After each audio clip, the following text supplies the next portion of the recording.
What's up, y'all? This is John and Mike back for another episode of the Nothing Finer podcast. As always, you can find us on Millions and as a part of the Fans First Sports Network. For tonight's episode, tonight for us, whenever you listen to this for you, I say tonight, it's a habit. Sorry. But we are talking about our different top 10 college football coaches going into the 2024 season. And there's a lot of turnover in the coaching profession, and some of the lists we saw from the likes of CBS and a couple of other media outlets are just, they're atrocious. They're rough. So we're going to give you ours. And, most of the time when we do these lists, me and Mike are pretty close together, but I will say ours are pretty drastically different this time. So that'll be some fun conversations. But you ready to lead us off? Yeah, man. And I'll try to go through fairly quick because I'm sure there'll be some discussion to hop in there when we get to your list too. So I'll try to power through this real quick. I think one I'm pretty much positive we have the same one. Kirby's number one on this list for obvious reasons. 94-16 overall record, 2 national championships, 5-1 in college football playoff games, 2 SEC titles, 6 SEC East Division championships or titles. 6 New Year's Six bowl wins. Overall, he's 6-1 in New Year's Six bowls. Has the best sound bites. He says the best shit. He has the best words. I And don't know. Have you seen the former Montana Tech coach? yeah, Okay, he's him and Kirby are up there. got Sure, to be. their mastery of the English language to get a point across is should be studied by everyone. Uh, I agree. Yeah, but Kirby's always top 3 in recruiting, and he's always the best among, or he's the best among current coaches in pretty much every metric you could think of. Like he's at the top or near the top and everything. So Kirby's number one, again, without question. 2, I got Dabo, and this is where we start to differ, of course. 2, I got Dabo, same deal, 2 national championships. Clemson having a down season like the last year or two, still being a 9 or 10 win team is better than 95% of other college football teams, and they would kill for that like kind of down year. He's 170-43 in his career, 6-4 in the college football playoff, which is actually worse than I thought. Like it sounds worse than like when I'm saying it out loud, but again, 2 Yes, national but championships will do that. I was about to say, but there's a what 2 maybe 3 years where they won their first game, lost their second game. Yeah, So that's a 1-1 on the year. yeah, and you're gonna lose to LSU, the 2019 LSU. You're gonna lose to that Bama Yep. team that they lost to. So I mean, it's not a problem. Like they're obviously Dabo was very good for Clemson. They're arguably one of the teams of the 2010s, so either them or Bama, right? Yeah. Um, but 6-4 in the college football playoff, 8 ACC championships. You won like 7 in a row at one point. I think 22 they didn't win, and then they won last year. So or No, something they along. didn't. They didn't win last year. They won 22. Oh yeah, Florida State won last year. That's right. Oops.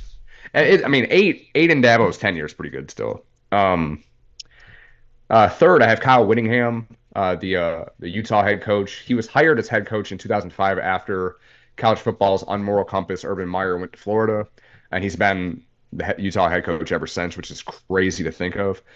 He's been on the Utah coaching staff since 1994 as a defensive line coach. So this man's been there for 30 years in some capacity.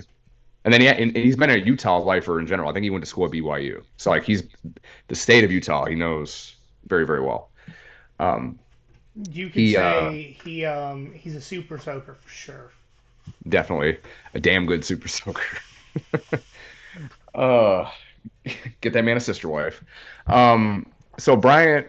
So anyway, he overall record 162-79, and he does a lot less with more with less resources. I mean, they haven't been a Power Five team until they joined the Pac-12. I mean, they were in the Mountain West when Urban Meyer was there, and then when he took them over and everything. So he's done an amazing job with that program. He's one again certainly top 5 coaches, but I have him at number 3.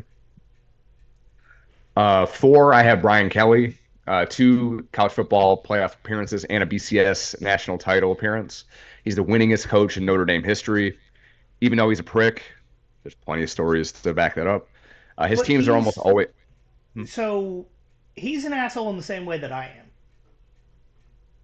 But he I the see.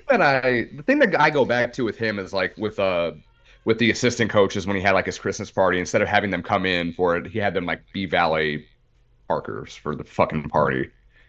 Oh, see, I didn't know that. I He's wouldn't say a that. doucher. Somebody died under his watch at Notre Dame practice, but didn't that doesn't get talked about either. Nope, He's it does not. he's a prick. He's an asshole, All but right, so Brian good Kelly's more college. of an asshole than I am.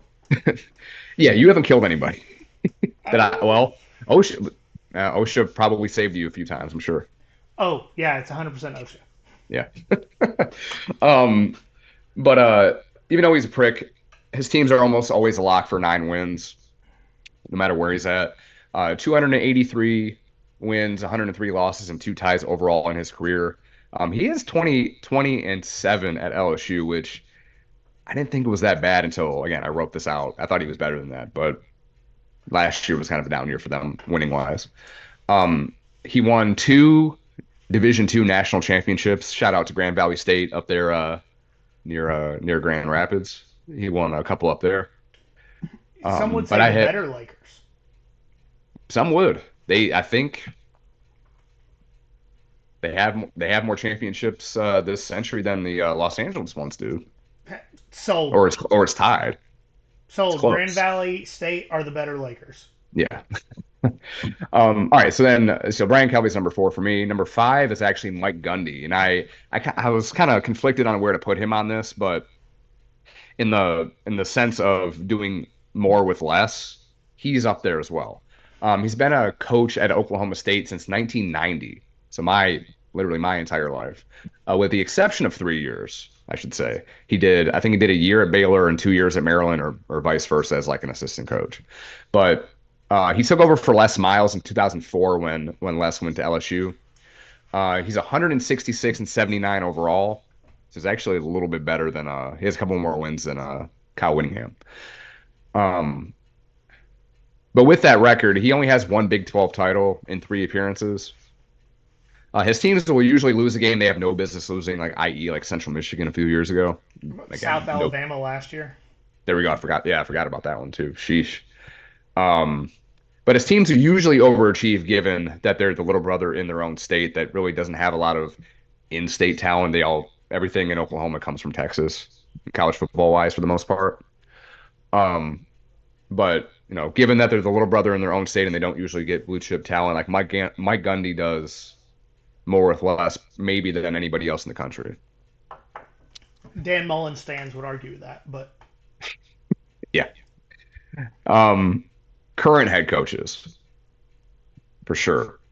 yes. Um, yeah. So number 6, I have Kalen DeBoer. We've talked a lot about how great he is as a coach and how he's pretty much won. I mean, he's won everywhere he's been. He's risen through the ranks, especially quite a bit over the last like 7 or 8 years.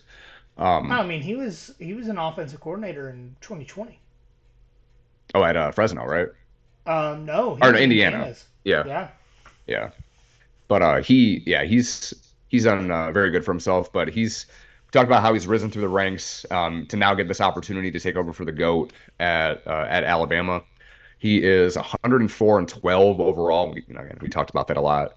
He got Washington to the national championship last season. Again, offenses are great. Or his offenses were great at schools like Indiana and Washington, and really, excuse me, that was nasty. Got them to heights that they could only dream about. I know Washington, they won a national championship in the 90s or whatever, had a split one, but they yo-yo just as much, if not more, than Auburn does. Like they're right. either like really fucking good or ass, and it can happen with one season to the next. So like Washington's the Auburn of the West, some would say. Fun fact: Washington has made the 14 playoff as many times as Notre Dame. That they have. They went twice, and I don't know, they have one more win than Notre Dame too. Yes, they do, and that is because they have one win. Yeah. Um. All right. So number 7 is Sark, and this is more recency bias, and I think you'll talk about this too when you get to him. in your list, but kind of ignoring the first, couple stops that he did because it wasn't much to speak of. He really got rehabilitated when he went to Alabama and has got Texas to where they're at now. In his third year in the program, he got Texas to the college football playoff and lost a heartbreaker to Washington in the Sugar Bowl. He did beat Nick Saban last year in Tuscaloosa, which I didn't think would happen, but it did. Uh, all right, we talked ourselves into it happening. Yeah, and like in retrospect, it's crazy to think that that happened. Beating Nick Saban, but again, we were high on him to go to going into that game, so there's that. But like national pundits, I don't know how many people actually picked Texas in Tuscaloosa, but where was I at? He as a Sark, like we were talking about, he's 71 and 49 overall. Not great, not awful either. But he's 25 and 14 at Texas, which is a lot worse than again you probably would think as a team But that got to playoff last year. but half of those losses all came in 2021. They went 5-7. Yeah. Oh, I didn't realize it. I forgot it was that bad. Yeah, yeah, yeah, yeah. Uh, he had a lot to fix with that program, so Yes. it's okay. Um, and he only has one conference championship, and that was in 2023. Not didn't win any at USC, didn't win any at Washington. Texas is it. That's the only ring or hardware he has as a coach, as a head As, coach, I should say. yeah, So he got stuff at USC when he's an assistant coach, but that's and at 20 Bama when something he years was an ago. assistant coach. Where at? Bama as an Alabama, that's assistant right. coach. Yeah, yeah. Um, all right. So the number 8, I have Dan Lanning, 22 and 5 in 2 seasons at Oregon, and played in the Pac-12 championship last year. Top 5 recruiter in college football. In my opinion, the favorite to win the Big Ten in his first year in the conference. And really, I think he's Millennial Kirby Smart, so I have to have him on this list. So I realize how young I am to be a millennial when people say millennial and then someone's age next to it. Because Dan Lanning is 10 years older than me, and we're technically the same generation. Really? Yes. Because like I was like, I guess so, because I'm right in the middle. Like I'm at I'm the dead center I of a millennial. 95 is considered the last year of millennials. Hmm. Interesting. So he's definitely millennial Kirby then, for Yeah. sure. Um, but yeah, no, love Dan Lanning. And I think, we were all thrilled that he didn't go to Alabama because I think that could have been very bad for us, potentially. That it would have been a horcrux. My soul would have split in half. Hmm. One of my favorite things about Dan Lanning not being in the SEC is the ability to cheer for him every week. Yes. Yep. And it's a destination job now. I think that's what he's trying to make it. So hopefully he stays at Oregon for a very long time. Yes. So we can have a West team, the West bandwagon team. Um, all right, number 9, I have Jeff Brom. I don't know if he's on your list, but again, we'll get to that in a little bit. He made Purdue respectable. He got Louisville to the ACC championship in his first year. It actually might have been his second year. I can't remember. Um, but is really again, and I talked about this before. The clip from his XFL playing days, again, just iconic. It is. Uh, so just to recap that real quick. Um, in a game, he got taken off the field in a stretcher. And the reporter asked him, said, Jeff Brom, how in the world are you starting this game tonight after taking that hit 6 days ago? And again, his answer, let me answer that question by asking you 2 questions. One is, one, is this or is this not the XFL? Yes, it is. 2, do I or do I not currently have a pulse? Yes, I do. Let's play football. Iconic. I'm pretty sure whatever website you got that quote from left out a couple of expletives. Yeah, I'm positive it did. Yes.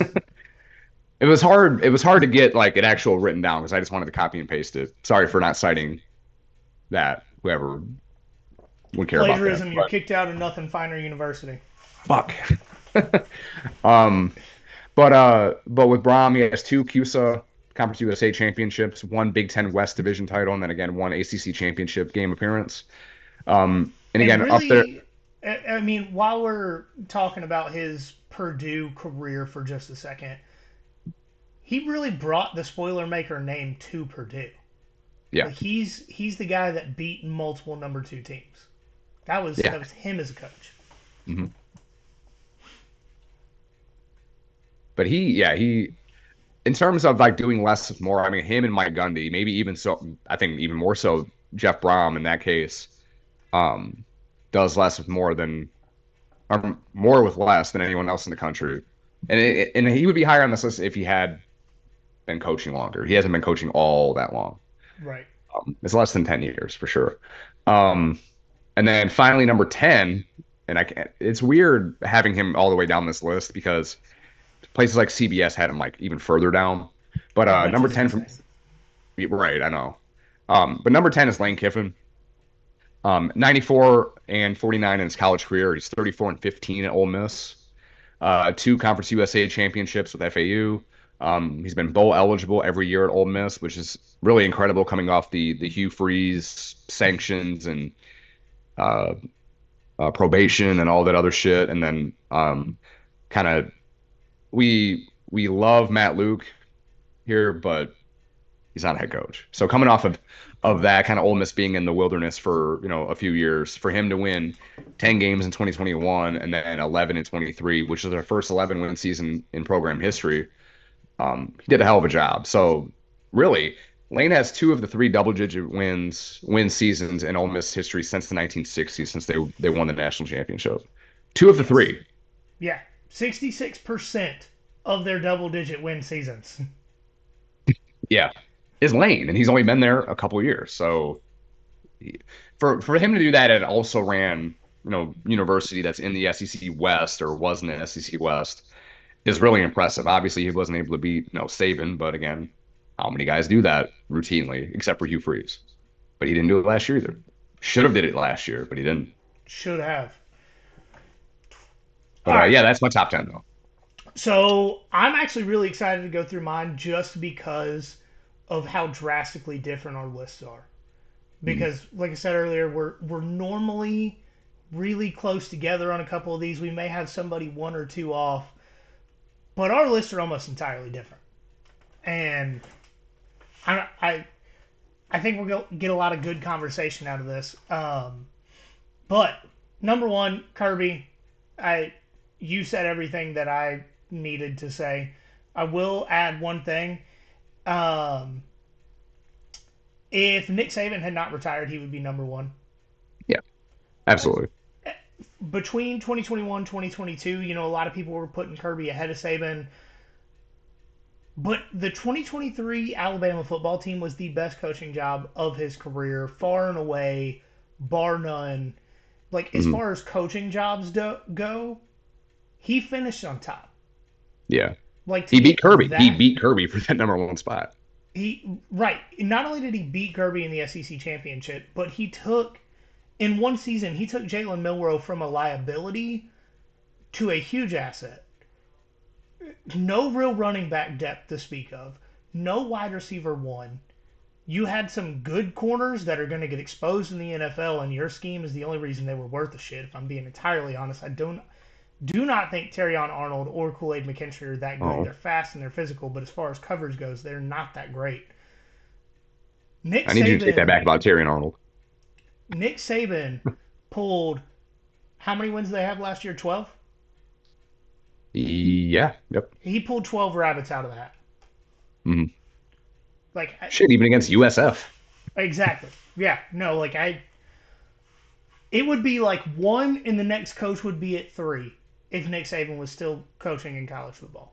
And Yeah. that's coming from a diehard Georgia fan who, for most of my life, has referred to him as Nick Satan. Mhm. Like, hate the guy as a coach because he beats the hell out of everybody. But what he did last year is extremely hard to quantify because his scheme and his staff made everyone else look twice as good as they are. Yeah. But, anyways, number two. This is immediately where everything starts to unravel between the two of us. I got Brian Kelly. So he currently holds the record for most wins for active head coaches. The biggest thing that pushed me over the top for putting Brian Kelly at two is his willingness to adapt to the modern game. He's playing within the rules and the slight limitations at LSU talking about NIL, I've heard a lot of people talk about it. LSU does not have a very large NIL support system. Is probably the Mhm. best way to put that. They're not able to go out and offer individual players $3 million like some of these other schools are. But if they see a player that is worth what they can offer, they're going to do it. Like they're playing within the rules, they're recruiting well. His portal acquisitions may be the most impactful in college football for the history of the portal. Mhm. You can say Caleb Williams at USC. What did they win? They didn't even get to a conference championship. They got to a conference championship and lost to Utah. Yeah. No, Jaden that's what I Dan, meant. he won a Heisman. He won his division. Cool, great. You won the Pac-12 in one of the worst years of the Pac-12 in its history. Congratulations. Jaden Daniels came out in his first year at LSU, beat Alabama in a drop your nuts 2 point conversion in overtime, and then LSU, with the help of Jaden Daniels, an injured Jaden Daniels, put up 30 on Georgia's 2022 defense. Something that all of two teams accomplished that season, and that is LSU and Ohio State. Yep. Jaden Daniels is the most impactful transfer in the history of the portal from Brian Kelly. But his Yeah. willingness to adapt to the situation, along with his consistency as a winning head coach, I think over the last 20 years he has 3 seasons below 500, Hmm. are the reasons why he is above number 3 Dabo Swinney. Dabo Swinney, he has national titles, but it was in a different era. While it was the playoff, there was no NIL, there was no transfer portal. But Dabo is the active head coach tied for the most national titles with Kirby Smart. Brian Kelly does not have any FBS national titles. The reason that if you're asking me currently, today, who the best head coaches are, is Dabo has not adapted. They were late and almost completely unwilling to move into NIL. Like Hmm. he was quoted on video and audio saying, "When players start getting paid, I will quit." His pants are on fire, obviously, because he hasn't Hmm. quitted. He hasn't quit. Ooh, third glass of whiskey's hitting me. Um, but he refuses to take transfers, even in spots of need. And the biggest thing to me is you cannot convince me that the Clemson team, any of the last 3 years, does not at least make the 4 team playoff with one of two things: a transfer quarterback. I, if let's just say bizarro world, Clemson adapts NIL in the transfer portal, they get Jaden Daniels. You're telling me they don't make the playoff with that defense? They have. You're telling me that they don't get an offensive line transfer and make the playoff even with Cade Klubnik one of the last 3 years? Easily could have. I, that is his unwillingness to adapt to the game is the biggest reason that Dabo's at 3. Because And it's not like Clemson's like Stanford or Notre Dame where it's difficult to get into. It's fucking Clemson. exactly, exactly. Yeah. It's not an academically difficult school. He just doesn't accept transfers, and he keeps backing himself into corners and then just turning the lights off and walking away. Hmm. Like, what drives me nuts is everyone tells him. I'm sure his family, his friends, his coaching staff that are willing to tell him he's wrong are like, we need to get some transfers. Like, we need to get depth at these certain spots. And he refuses to listen. But his latest quote about transfers: every player is a transfer if you think about it. They're transferring from high school to Clemson. Oh God. I look, I you guys that have listened recently know I have a love hate relationship with Clemson. I have some close friends that are Clemson fans. I want to not hate them. And watching the spring game in its entirety made me like Dabo as a personality. But as the leader of a program, I wish he went to Alabama. Yes, absolutely. Give me Dabo as the Bama head coach with all the guys that left and him not willing to take any guys on every day of the week. Mm. Like that, I don't know how long his future lasts without adapting to the game. Well, and I think one of the things he had said in that interview about, every player being a transfer, I mean, some of it, I mean, it wasn't taken out of context because he definitely said that, but like his reasoning for not being super in the transfer portal or really in the transfer portal at all kind of makes sense. Like guys that are good enough to get into Clemson or like they would want to add in the portal, they're not going to win like I don't know, a bidding war for somebody because Clemson's purse is not that big. It's certainly less than LSU. So, fun fact: this weekend at my sister-in-law's graduation, I met someone who works with um, the city that Trevor Lawrence went to high school in. What is it, Cartersville? Cartersville, yeah. So I met somebody that works for Cartersville school system. Trevor Lawrence donated almost $20 million to Cartersville High School to upgrade all of their facilities as a tax break. Holy Are you t- shit. are you telling me he would not donate money to school to Clemson for them to get better players and be relevant again? Because you can't convince Right. me. That's wild. I didn't He's made that. I mean, I know he was number one overall pick, but good Okay, God. $20 million was what this person told me. I don't know how accurate that is, Yeah. But but still, like, it was a he couple million. donated. Yeah. So he donated enough for them to completely demolish and rebuild their high school's weight room, including a damn near like SEC level weight room rebuild, and get a new scoreboard, jumbotron, and almost an entirely new stadium. Hmm. So, are you telling me that between the dozens of NFL players that Clemson has and rich, extremely rich alumni, they could not get enough NIL to get an offensive lineman that'll help them not get 7 sacks in a game? That's a good point. Like I Hmm. think it's a lack of effort to change with the game. Yeah. I honestly think Dabo wants to quit being the last of the old breed that's holding strong. But I also think at the same time his ego's too big and it's going to ruin his legacy. Maybe he wants to do the Jimbo thing and just get fired and just take all that money and, go to the lake. Man, if they don't have NIL money, they're going to have to pay him $70 million to fire him before 2026. Yeah, they're gonna spend it one way or another, right? The problem is they're not spending it. Yeah. So they're just gonna just seep into mediocrity. Okay. Um, Number 4, the biggest shocker on this list to me and all of you, Ryan Day. And I didn't have him on my list. You didn't. And this one hurts to say out loud. It does. I'm not gonna lie to any of y'all. Um, but what I did and what I tried to do for all of the coaches is I tried to take the school away from it.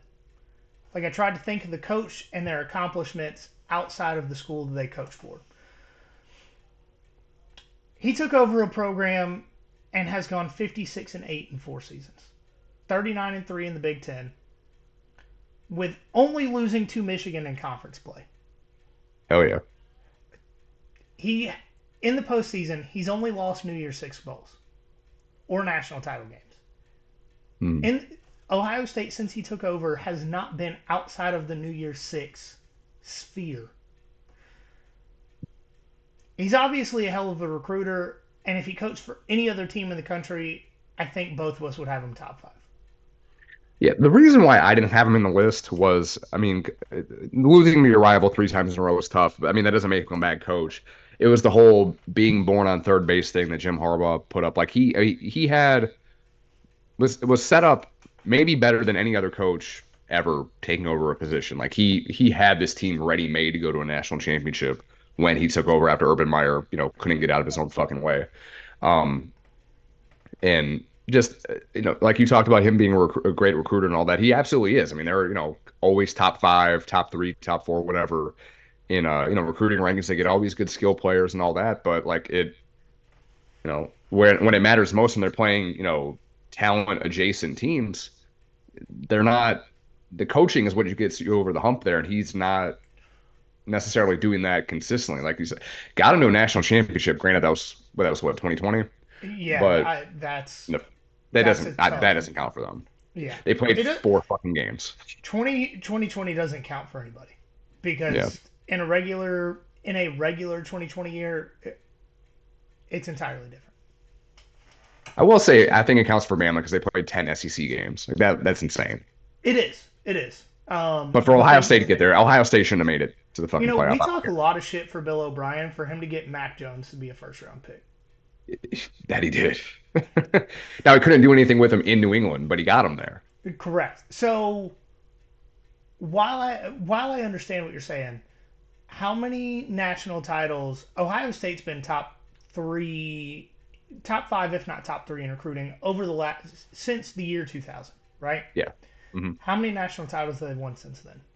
Two. So to say that he hasn't done it is not. I don't necessarily think it's an indictment on him. But but my whole thing is if he, no, let's say he took over. I mean, a good school, but not like obviously the level of Ohio State. Like I don't know, Kentucky or something like that. I don't know. Um, would he get them to even like close to where he's at now with all the resources he has at Ohio State? I don't know. I don't know if he So can. if you put him at somewhere that's anywhere close to the resources he has, because Oregon. let's Would he do the same at Oregon as Dame Lanning has? Oh, maybe. I I would like to believe yes. And that you guys know how much I do not like Ryan Day. Like this is me trying to be entirely objective. And we're having the steel man argument between the two of us, but I really do think that he is a good coach. He has put a good staff together. Him Hmm. getting Jim Knowles from Oklahoma State as a defensive Huge. coordinator, Hmm. huge. Him getting, realizing after this year, I can't be the one to call plays. And then he hires Bill O'Brien, and luckily, Chip Kelly calls him and says, "Hey, I'd love to call plays." And Chip Kelly, for all it's worth, Chip Kelly is a phenomenal offensive play caller. His Yeah. offensive scheme quite literally changed college football in the late 2000s, early 2010s. Hmm. So he can put a staff together. He can recruit. He rarely loses games.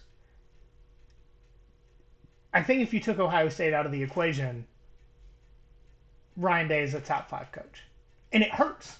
It does. I hate to say this out loud. I really do. As the man that keeps Just for Men in business with his beard, I get it. Yeah. I don't like him. I don't. But I respect the consistency he's been able to get, and I really do think a national championship's only it's inevitable with all the resources he has at Ohio State, the ability to hire almost any coach in the country wants a coordinator position, the ability to fight for and pay any player in the country that he wants. That you know, any elite player in the country is down to three schools: Alabama, Georgia, and Ohio State. Yeah. So, do I like saying this out loud? No, but I do think he's a hell of a coach. And now that he's taken the Yeah. CEO approach instead of calling plays and being all in it, I think it'll help him more than it'll hurt him. Yeah. And it's Yeah. I still mean, I don't know. I mean, I get what you're saying. I don't know. I mean, he doesn't with all the hires and transfer portal hitting like spending all these money on like seemingly like can't miss guys and all that. Um, all the excuses are gone as far as like beating Michigan and doing all that. I just don't, like if he gets fired after this year, which again would be crazy because like he definitely deserves like more if like a they longer lose to leash. Michigan this year, he is not a top 50 coach in college football, and he deserves to be fired. He has no reason to lose to Michigan this year. But if it were to happen, he gets fired. Like what big time program's gonna go after him? Though I don't know. I mean, I'm sure somebody will. Somebody would for sure, but I don't know. It's not gonna be the level or even like a rung below Ohio State. I don't think. Maybe USC. I don't know. Ah. I mean, while we're mentioning UFC, I tried to find a spot for Lincoln Riley in this list. I really did. Hmm. Because what he's able to do, put together on the offensive side of the ball, I think top 15. But, I already talked about Dabo's unwillingness to change. Lincoln Riley's unwillingness to get away from Alex Grinch at defensive coordinator dropped him out of this list. Yeah. There are very few coaches who have made the playoff as many times, have won as many conference championships as Lincoln Riley has. But there's also no coaches that have fallen completely flat on their face in a pile of dog shit like Lincoln Riley has once he's gotten there. Yeah. I tried. I did. I really did. Hmm. But number 5, I've got Kyle Whittingham. I mean, all the reasons you talked about, but I do want to add he's beaten Lincoln Riley at USC all 3 times they've played, including this past year. And last season, he managed to coach that team to an 8-5 record with the 117th passing offense in the country. Beat USC in a shootout 34-32 with the 117th ranked passing offense in the country. If you're talking about coaching jobs for the 2023 season, Kyle Whittingham's right behind Nick Saban. Absolutely. Kalen DeBoer, I got at 6. So he's done nothing but improve teams and win everywhere he's coached. I mean, this man was a huge part of the reason that Indiana made the Big Ten title game in 2020. Not to mention making the national title game last year with a defense that was lacking quite a bit of depth on both of the lines. He was a great developer of offensive talent. He puts together a great staff. The biggest reason why he is this low is he hasn't sustained success at the FBS level as a head coach. He's got 2 years at Washington, 1 year at Alabama that hasn't even started yet. He has had down years in the places that he has had head coaching jobs.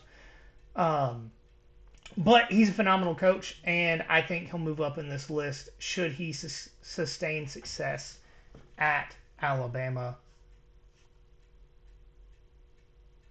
Mike's having a little bit of technical difficulties, so I'm just going to go on to number 7. Number 7, I've actually got Lane Kiffin here. So this is the part of the list where I'm going to have to ignore some early career stuff and go with the what have you done recently. And for Lane, that is the most success that the Ole Miss football program has ever known. No division titles, no conference titles in the SEC, but he has 2 of the only 3 double-digit win seasons in Ole Miss history and has had some of the least resources and largest debt stacked against him of any coach in the top 20. I mean, hell, the university couldn't even give him a long-term deal without skirting around the state law. They had to get boosters to legally commit to pay part of Lane Kiffin's salary to get him a long-term deal because in the state of Mississippi, you're only allowed to have 3-year contracts for any state employee. Um, but I think, considering what all he's done, I got Lane Kiffin at 7. Mike, you missed it a little bit, but I was saying just with the lack of resources Ole Miss has, and with the how stacked the deck has been against them with being in the SEC West, not having the NIL resources, Lane Kiffin has done the most out of any coach in that situation, out of the top 20 coaches. It's hard to argue. But for 8, I've got Steve Sarkisian, another guy that I had to ignore some earlier stages of his career. Um, this is about what he's been able to do at Texas, which is turn the program around from a laughing stock, quote unquote, powerhouse that couldn't play for a conference title in 2021. Like I said, they were 5-7 that year, to a team that should have beaten Bama in 2022, and then they did beat Bama at Alabama in 2023, a team that made the playoff, and for all intents and purposes were third in the country because while they lost to the number 2 team, they beat Alabama, who was the number 4 team. Um, the quickness of the turnaround he had, and a lot of the guys were developed from 3 and low 4-star prospects, especially Tavondre Sweat, namely was a 3-star prospect coming out of high school and got developed into one of those top round NFL draft picks. Next, I've Yeah, he's done a got great job developing guys, to say the least. Yeah. Yeah, no, the biggest thing to me was the development on the defensive side that had me put him this high because that's the staff he put together. Yeah. Um, Next, I've got Dan Lanning, and I feel like I'm sleeping on Dan Lanning right now with him at 9. But to me, he just has not had a long enough head coaching career to put him ahead of the other guys. In his 2 seasons at Oregon, he's only lost however many games you said. For whatever reason, it's not in here. Um, Five. 5 games. Yep. And he took a Bo Nix that was the butt of a ton of jokes at Auburn to a Heisman finalist. His first year as a head coach, his OC got a head coaching job, and if he has a double-digit win season this year in the Big Ten, I don't think having him at 6 or 7 is anywhere close to a jump. I honestly think it's more of a confirmation bias where I wanted to put him. Yes. Absolutely. And last is gonna be a surprise to everyone, including myself. I did a lot of digging for this last spot. I got Josh Heupel, and What? I, look, it's a lot about the situation he came into. Program under investigation, new athletic director. Most of the good players from the team before he got there literally had to transfer. Like all the Tennessee players that transferred and got waivers before the portal officially started or whatever, that was because they testified to the NCAA about Jeremy Pruitt in the athletic department. Like that was why their waivers Oh, were Tennessee. denied. Yeah, like that's why their transfers were granted. That's why their waivers were pushed through. Um, but Jeremy Pruitt took Josh Heupel took on a team that went 3-7 in 2020 and lost to BYU and Georgia State in 2019. He had a Yeah. full on rebuild. Like this wasn't a we need to renovate the house. Like this is tear out the foundation. We got to build a new one, and he got it done in 3 years. And I say that because Tennessee fan base is not patient. They're not tolerant. They're not any of the good things that you could say about a lot of of other fan bases. Um, he completed a quick rebuild by beating Alabama in 2022. He's done something no Tennessee head coach has done since 2006. I there's a big part of me that believes that last season was a floor for the Tennessee program, having a quarterback that couldn't run his system to its full potential. And I don't foresee Tennessee having a lot of seasons where they win less than 9 games in the regular season under Josh Heupel. Right. At that, I can see that. I put myself through a lot of pain to try and come up with an objective list. I hope you guys appreciate it. Talking nicely about Yeah. Josh Heupel and Ryan Day. And Brian Kelly for that matter. And before I learned all the things that you told me about Brian Kelly, I actually liked him because of the off the cuff shit he says. The wanting to execute his team was still funniest thing I think I've ever heard a coach say. Right. And some people will persecute him for it. I think it's hilarious. Yeah, that was very funny. Um, but just to go through the CBS list that we talked about earlier, CBS has Kirby at number 1, Ryan Day at 2, Dabo at 3, Brian Kelly at 4, Sark at 5, Kyle Whittingham at 6, Kalen DeBoer at 7, Mike Norvell at 8, Dan Lanning at 9, and Lincoln Riley at 10. Wow. Yeah, there's a few of those coaches in their top 10 that we didn't have in ours. Um, Yeah. so I just think that's it.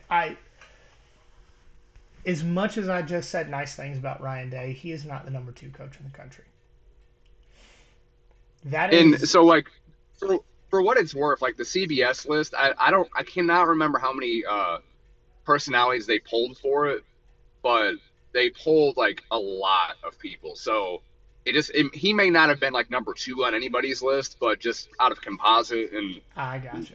how everybody else voted, he might have just like by just luck kind of lucked his way into that second spot.